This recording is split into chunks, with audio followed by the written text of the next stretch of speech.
द्वादश स्कंद का आरंभ। श्री कृष्णाय नमः। कलयुग के राजवंश, कलयुग के धर्मों का वर्णन। 12वें स्कंद में आश्रय लीलाएं।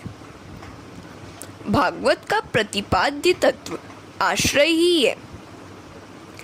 राजा परीक्षित ने पूछा, अब इस पृथ्वी पर किसका राज्य होगा? सुखदेव जी कहते हैं, जरासंध के पिता बृहद्रथ के वंश का अंतिम राजा होगा पुरंजय और उसके मंत्री का नाम होगा शौनक। वह अपने स्वामी को मारकर अपने पुत्र प्रद्योत को राज सिंहासन पर बिठलाएगा। बाद में इस भारत खंड में नंद, चंद्रगुप्त, अशोक आदि राजा होंगे। उसके बाद 8 यवन तथा 10 गोरे राजा राज्य करेंगे। कलयुग के छलिया राजनीतिज्ञ भारत के टुकड़े टुकड़े करके देश को छिन्न भिन्न कर देंगे।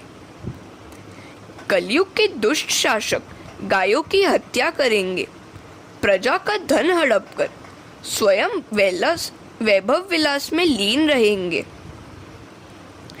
कलयुग के ब्राह्मण वेद तथा संध्या से विहीन हो जाएंगे। अपने कुटुंब मात्र का पालन पोषण करना ही चतुराई मानी जाएगी और धर्म का सेवन मात्र कीर्ति के हेतु ही किया जाएगा। दाक्ष्यम कुटुंब भरणम यशोर्थे धर्म सेवनम। भागवत में बताए गए कलयुग के लक्षण आज प्रत्यक्ष दिखाई दे रहे हैं।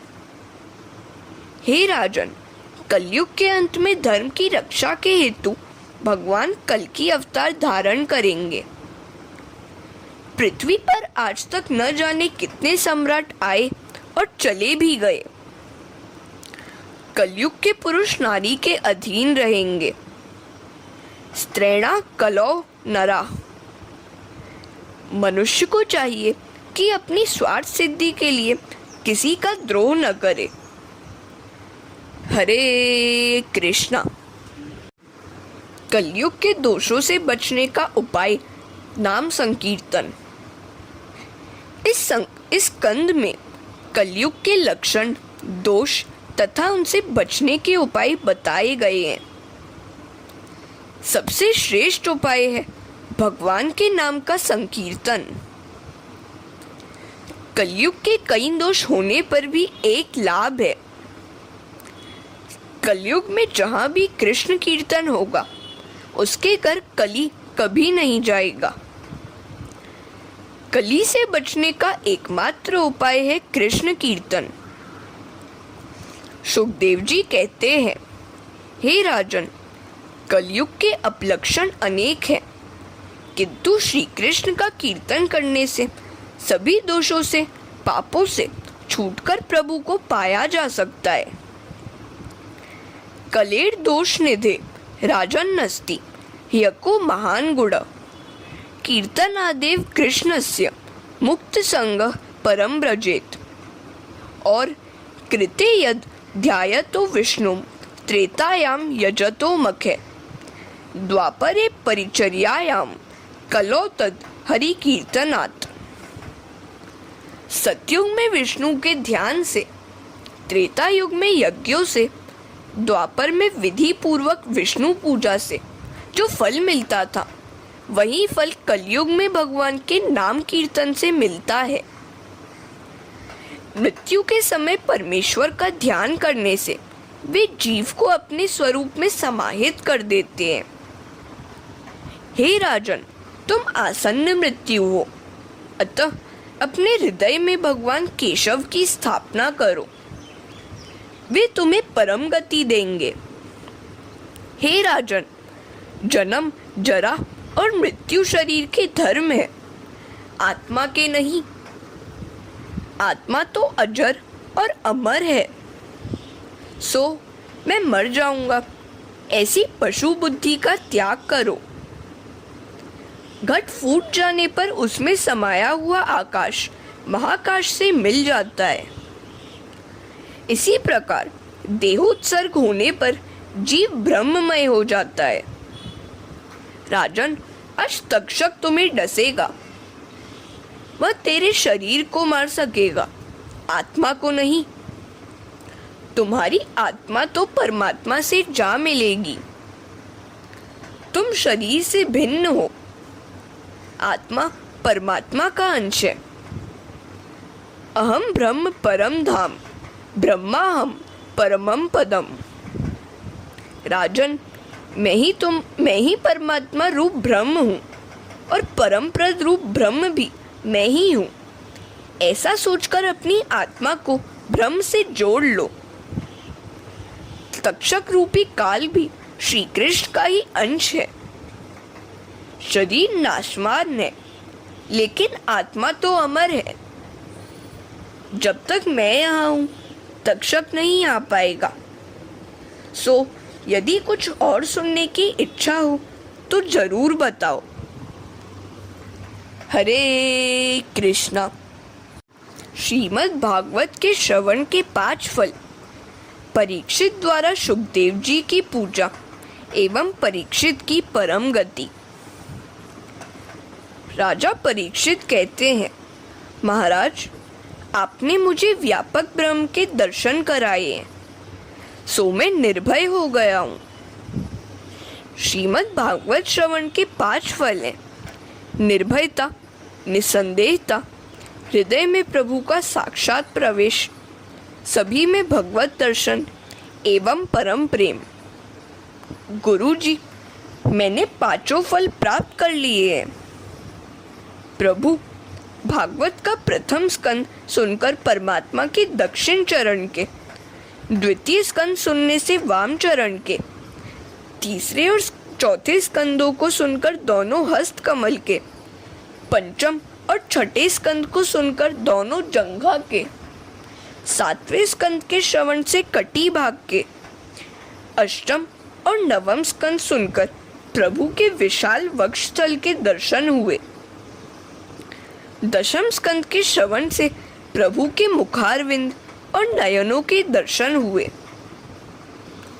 एकादश स्कंद को सुनकर श्रीनाथ जी का ऊपर उठा हुआ हस्त दिखाई दिया। 12वें स्कंद के श्रवण से मुझे लग रहा है कि श्री कृष्ण दोनों हाथों से मुझे बुला रहे हैं। अब तो मैं प्रभु का ही ध्यान धर रहा हूँ। मैं उनकी ही शरण में हूँ। मुझे सर्वत्र वे ही दिखाई दे रहे हैं। मैं उनके पास जा रहा हूँ। वे मुझे बुला रहे हैं। मैं कृतार्थ हो गया। महाराज, आपने न केवल कथा श्रवण कराया, प्रभु के दर्शन भी मुझे करा दिए। आपने बतलाया कि सारा जगत ब्रह्म रूप है। तक्षक नाग जगत से पृथक नहीं है, वह भी ब्रह्म रूप ही है। मैं आपको बार बार प्रणाम करता हूँ। आपने मुझ पर बड़ा उपकार किया है। सुखदेव जी कहते हैं, राजन, तुम्हारे साथ साथ मैं भी कृतार्थ हो गया, क्योंकि मुझे भी कथा श्रवण का लाभ मिला है। तुम्हारे कारण मैं भी प्रभु में लीन हो सका। वे मेरे हृदय में विराजमान हुए। राजन, मैं अब आगे का कोई प्रसंग देखना नहीं चाहता।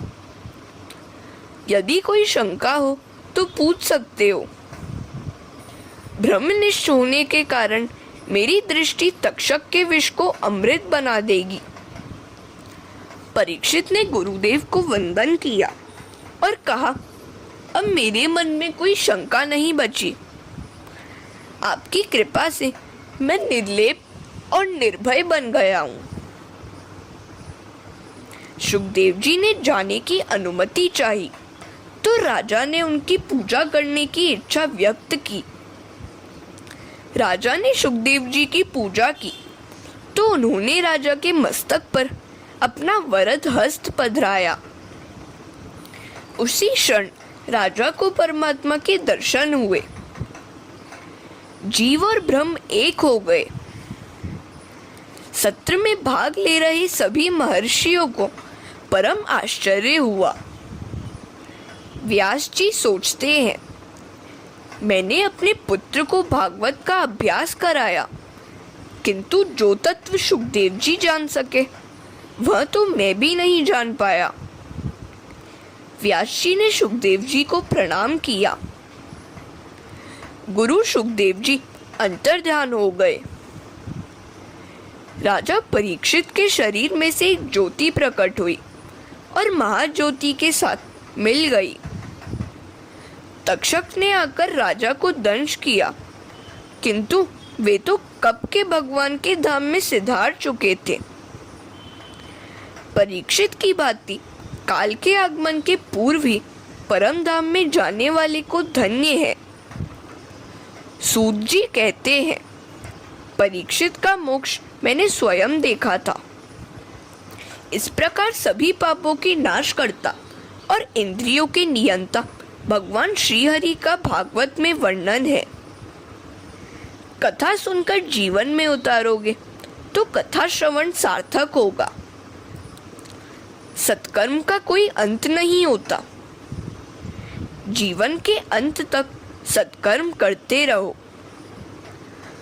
कथा श्रवण के समय वक्ता और श्रोता से जाने अनजाने कुछ दोष हो जाने की संभावना है। अतः 3 बार श्री हरिये नमः इस प्रकार बोलो। ऐसा जप करने से सभी दोष जल जाएंगे। मनुष्य ठोकर लगते समय, चीखते समय, दुखी अवस्था में, विपदा में यदि श्री हरिये नमः का सस्वर पाठ करे तो उसके दोष और दुख दूर हो जाते हैं तथा उसके पाप नष्ट हो जाते हैं। पतितः स्खलितश्चार्तः श्रुत्वा वा विवशो ब्रुवन् हरिये नमः इत्युच्चैर्मुच्यते सर्वपातकात्। अंत में जिनका नाम संकीर्तन सभी पापों का नाश करता है और जिनको किए गए प्रणाम सभी दुखों को शांत करते हैं, उस परमात्मा को, श्री हरि को हम प्रणाम करें। नाम संकीर्तनम यस्य सर्व पाप प्रणाशम प्रणामो दुःखम नस्तम नमामि हरिम परम। श्री हरिये नमः, श्री हरिये नमः, श्री हरिये नमः। हरे कृष्णा।